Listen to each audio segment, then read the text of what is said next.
Okay, this is going to be part 5 and probably the last one for a week or so.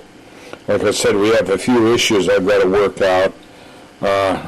It has to do with the fact that initially I was working on this under a couple of different concerns. I'm sure you all remember Advanced Technology Group and the Telesis Group. And until those issues are worked out, it's going to be quite hard for me to go into any more detail than what I have. But I can show you another interesting thing, which I hope will help some of you and also prevent some of you from another gotcha. What I've done here is I have my 10 microfarad on there. I'm not going to use the washers or anything, and I'll explain what's in the center of the magnets in a minute. But if we look up here, I've moved my meter up here. And the reason for that is I want all fields I can away from this. The light I'm using is an incandescent. Number 1, never have a fluorescent or a compact fluorescent in the area. Never have a LED which is dimmable. The LED lights that are dimmable are noisy, just like the CFLs. Keep all of that stuff away. Go back to old style incandescents, or if you have to, use candles. But keep everything away from you because of the noise. It's going to just do nothing but confuse you, give you all kinds of erroneous readings. So now that that's out of the way, here, let's take and explain to you what's in the center this time. If you look here, I have a whole drawer full of 22 picofarad, 15 kV high voltage capacitors. And you see that they're covered with a poly plastic. And this is just a capacitor, the 2 leads coming out. And I got tons of them because of some of the other work we did years ago with water. Still have them here. And that has nothing to do with what's going on here at this time. You see I put the capacitor in between the 2 magnet strips.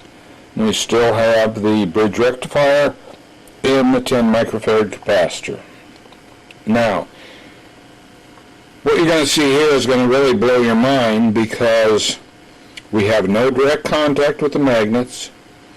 We have no artificial plates like what I built up with this little device right here.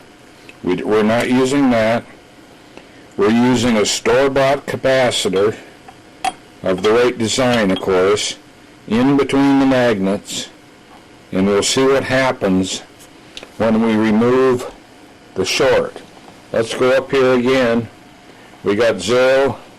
Let's go back here, remove the short, go back up here and look at the voltage.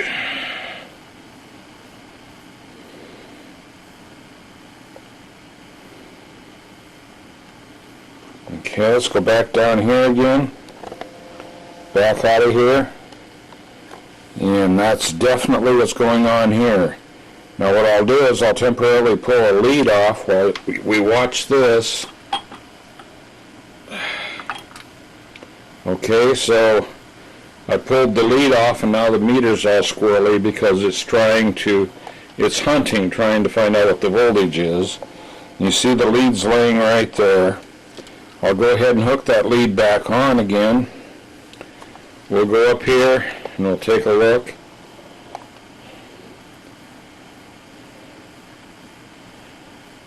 Okay, so to remove some of the confusion, don't worry about what I've got here. Here's what you could use if you had a couple laying around. Don't go out and buy them, but if you have something similar, you can do the same thing. It has to be the right construction, though. You're not going to stick an electrolytic in between there like I'm charging here. You're not going to stick this photo flash in between those magnets and get it to work. Totally different animal altogether. So you can get certain capacitors that will work in there. Now this is 2200 picofarad. Okay? So So for those of you that are totally confused, I'm sure this is really going to confuse you. But anyway, I wanted to put that up there so that I can stop you from having the problem with any fluorescent lights, CFLs, or dimmable LED lights.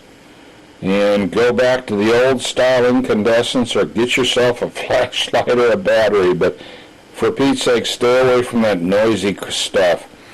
Now what I'll do in a couple of weeks, I've got to get all these other issues resolved. I'll take and start doing a couple of videos on what I see on this thing with a scope, what we see with a spectrum analyzer, and I'm sure that it'll be of great interest when we get to that point.